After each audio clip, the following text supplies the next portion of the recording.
সভাপতি সম্মানিত এই সম্মানিত ভাই বোনেরা, আসসালামু আলাইকুম ওয়া রাহমাতুল্লাহ। মহান আল্লাহর শুকরিয়া যে আমরা আজকে এই কমিটি সম্বন্ধে আসার সুযোগ করে দিলেন। এই মহান আল্লাহর মেহমান করি। সম্মানিত ভাইরা, আজকে এই কমিটি সম্বন্ধে যে বাংলাদেশকে আমরা যদি করতে চাই তাহলে আমাদেরকে ধীরে ধীরে কাজ করতে হবে।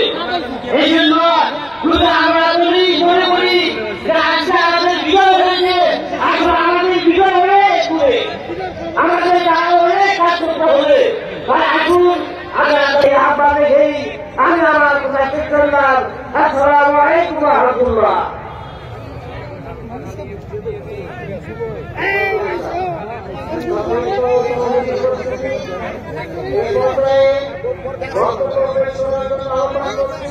মোহাম্মদ